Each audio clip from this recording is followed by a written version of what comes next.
Alright, welcome back to the Supercoach Nuff channel. In this video, we're looking at the NRL Fantasy, NRL Sportsdeck, and also the NRL Mixer after round 21. So, at the time of recording, NRL Fantasy hasn't lifted from lockout. In fact, Supercoach hasn't either. They're both a bit late today. But we can still see the round 21 scores. Excuse me. So in NRL Fantasy, 920, which was a pretty decent score considering we ended up only playing 16 this week, and a slight increase overall. So inside the top 15k, I'm pretty sure we were outside, yeah, just outside last week. We're now inside about 10,000 for the round two, which is nice out of 220,000. So pretty good effort. If we have a look at the side, Harry Grant with a 33. So obviously the Storm in general were a bit disappointing in their game against the Knights. So not ideal, but I guess that's what it is. Payne Haas back from his injury with the 55, so great to have him back. Cam Murray was obviously we traded in for Big Tino, given the 3-week suspension, and he repaid the faith with a 70, so great outcome there. Isaiah Yeo with a 72, again back from Origin and being rested. Got a try as well, which helped with that score. Jacob Preston was a late out with the flu, so we obviously missed out on points there, given we were already running the bare minimum for the week. Dave Fifita with a 46, not too bad considering the Titans, particularly in that first half, were well outplayed by the Roosters. Nico Hines with the 59.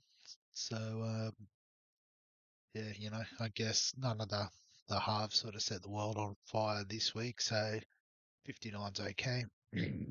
Excuse me, on my throat. But we did get the VC, or sorry, the captaincy choice correct with Sean Johnson. So 75, giving us 150 in total for the captain. So, great result there. And I guess one of the reasons why we're happy to hold him rather than sort of try to force Cleary in through the back half of the season. Joey Manu with a 45 and Jake Averillo with a 45 too. So obviously Averillo playing halfback on the weekend, but yeah, when he gets his hands on the ball, he scores well. So they're very similar profile of players, those two. Because they're such strong attackers, you want them in the side. But I guess because they can play out that bit wider, they get pushed out there sometimes as centres, but really should be somewhere in the spine. And hopefully Averillo gets that opportunity next year at the Dolphins. Uh, excuse me. Wing fullback position, so really solid week with all 50s. So Ponga 55, CNK 52, Ruben Garrick 58. So really decent returns and decent returns from our bench too. So Damien Cook with a 42. Again, probably want a little bit more from a hooker, but that's fine. Hopgood with a 52, decent base. Matty Burton with a 51, so still getting involved and whatnot. And Jacob Carraz with a 43, so that's why we brought him in as a cheap wing fullback sort of option. Is he's just gonna get a fair bit of base. Excuse me, can't stop clearing my throat. It's gonna be a real bad video. Apologies for all this. Obviously, we can't do trades and anything, but honestly, there's not going to be too much. Warriors on the bye this week, so C and K will go out. Lemu Elu rather will come in. Averillo will probably just slot back into the full or wing fullback, or we could put Carraz there. They're obviously both going to feature over to Fare. Although Harrison Graham, if he gets named, he has scored well playing big minutes at hooker, but depends on Jerry Marshall King's injury status. Excuse me. Might be able to upgrade to Fare somewhere. So obviously the updated prices don't help, but if we just sort of use the current prices as an idea, I will have a look, see in the low 600 sort of category, I reckon. Tedesco will probably be out of reach after his big game on the weekend. That's all right. Low Matangi. I think he had a bit of a down week too, so yeah.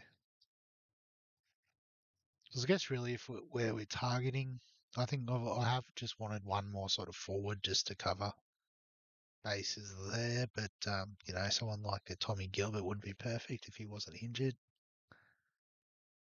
Big Nelson maybe I've thought about. Does play every game for the rest of the year, which is nice.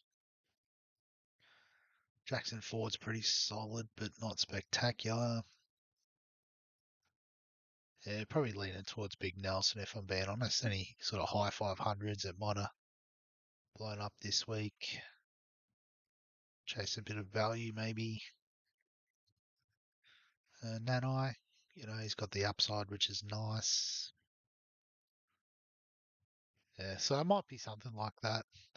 As you can see, got 4 trades left. Um, yeah, so we'll just sort of wait and see, I think, on that. But yeah, it could be someone like Big Nelson, I think, could be a trade. But on to the sports deck team. This one has gone through lockout. So 862 this week, which is not that good, top 34%. But then you see that the rank looks good, but I guess it's just because there's so few people playing, only 3,000. If we have a look at how the team went there, if it'll have a load.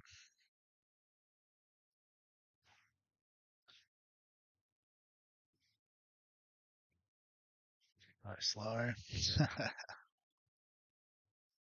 Alright, maybe while that's getting up and about, I might flick forward to the mixer. So I did just rush through this and I forgot to come back to it if I'm being honest. Basically, we just picked the most popular players. You can see that literally the top 6 most selected. Um, so Harry Grant, as we said, got 33. Fafita 46. Cleary, so he would have scored 51. So obviously Sean Johnson would have been the better pick there in the halves. Millie Boyle with the 78. So I think she was actually the top pick in the position, so that was a win. Isabel Kelly with a 45 and Tonegano with 55. So that's, pretty decent return for a wing fullback. So double that got us 110. So obviously we don't have rankings and stuff yet because it's still in lockout. But you can see the points. So as I said, I've picked literally the 6 most popular. But the Tony Staggs top scorer this week with 90. Politi, I'm going to guess that's how it's pronounced. I'll be honest, I don't know a lot of the female players, but it is good to watch. 88, so would have been top wing fullback. You might have gone Tedesco and got 86, 87. Jess Surges, so I went the wrong Roosters centre there. Could have got almost double the points. Because, yeah, I probably wouldn't have picked Stags, but Surges would have definitely been a solid pick. And 10% I did have her, which is great. Millie Boyle, 78. So actually the highest scoring mid. The edge, Egan Butcher. So 77, I think that's the highest score I've seen for the edge players. So you can probably work out the best team would have been Stags, Politi, Boyle, Butcher. What's that? 2 male, 2 female. So another male and female between what are we looking at? Halves and hooker. That's interesting. That halves and hooker so low scoring. So Sean Johnson in the halves, so 75 would have been the best score there. So then what are we looking for? The best scoring hooker. That's in the ladies, the women's, I should say. Hooker, female. Quincy Dodd for the 66. Nice. So that would have been the sort of dream team there. I guess across all genders who scored the most. Lockie Croker. So yeah, she wasn't that far off actually. Lockie Croker, so nice. So yeah, so that would have been the best picks. I might come back to this in the even though it's for Super Coach, but the round preview and have a proper review of it and a bit of a look at the mixer. I didn't do it much justice last week, but it is a great format and a bit of fun. And Sports Deck is still loading. What's wrong with you, Internet Lift? All right, go back to the start, maybe. Yep, here we go. Just needed a full refresh. So, Harry Grant, we've discussed. Reed Marnie, so a really weird situation at the Dogs, and I might sort of unpack that a bit more in the Bulldog Project video coming out later this week. But yeah, 11 might have to burn a trade to get out of that if they're going to keep mucking around with positional play and whatnot. Payne Haas with the 60, we've talked about actually. Tohu Harris with the 44, he's on the bye and obviously a couple of weeks down. So, maybe it's one of those things he just needs a week to rest, refresh, and recover. Hit the last sort of 5 weeks of the season hard. Big Tino's suspended, obviously. Harry Edwards is 26. It's about right for a Bulldogs bench player, I think. Olaquatu with the 67. I think, yeah, his name came up in the mixer list there as being quite high scoring, so well done. Joey Tarpany with the 48. Solid as ever there in the front row for the Raiders. And then, yeah, again, see the halves are all sort of there or thereabouts. Hines was actually the highest scorer in this format, which is interesting. I think he might have just got it in Supercoach too. As I said, it hasn't locked out just yet, but on the updates, I thought I saw he was above that, Cleary and Johnson. But Johnson, the clear winner in NRL Fantasy. Manu Karaz, we've talked about. All these guys we've talked about. So, yeah, I guess in terms of trading this week, we've got 5 trades left. And we are just looking at the overall. So we might see what we can get for Reed. As I said, he's a bit flat. What are our options? Damien Cook's, I think, the obvious one, just looking at the averages. 53 is the next best from Harry Grant. Play South this week too, so yeah, we have to do a second trade though, which is okay. We've got probably not much cash left in the wing fullbacks, but we can get rid of a Finu or a Edwards. It looks like Finu's sort of done his dash, so we'll just get a lower price, dual position. Fafita's got an injury. Miles Martin, I've been going. I still haven't looked up whether he's actually any chance of playing or not. I wouldn't have thought so.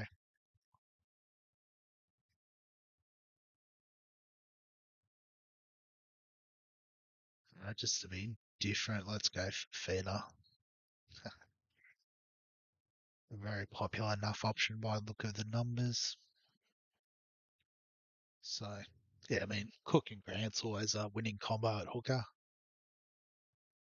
And in fact, given they play so early in the week, he might become the VC this week. Could do anything.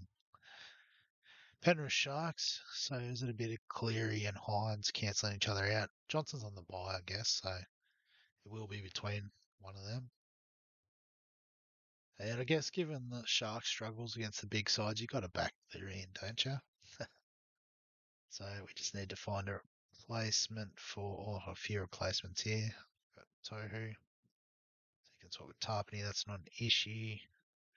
Harry Grant's not loaded up on the bench. CNK and Sako. Elu can be on the bench. Oh, we still need one more. That's a bit flat. So, no, a few nuffs here, which is a bit of an issue. So it might have to be Harry Edwards. Worst case scenario, we just play with 16. But yeah, so I guess that's the sports deck side accounted for. We've talked fantasy, we've talked mixer a bit. So we'll wrap it up there. As always, if you've got any thoughts or comments, please add them down below. If you're enjoying the content, remember to like the video, subscribe to the channel. I think I'm pushing up towards 80 subscribers, which is a massive brain F when you think about it. Considering I do not very much self promotion other than this point in the video. But yeah, other than that, thank you as always for watching, and I'll catch you in the next one.